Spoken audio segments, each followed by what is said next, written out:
Okay, so this is how our game works. First, the player is provided with a screen like this, so enter your name. Press enter, it says it up here in the message. Then you press space to rotate your ships and left click to set your mouse. So then in the red spots, obviously that's where you can't place them, but in the white you can. And then you rotate like this, and they can't like overlap each other.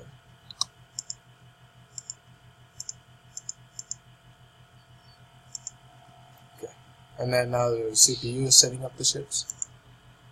Okay, and in ship 1 we have our most complex abstraction, and in our sprite 1 we have the most complex algorithm, which is our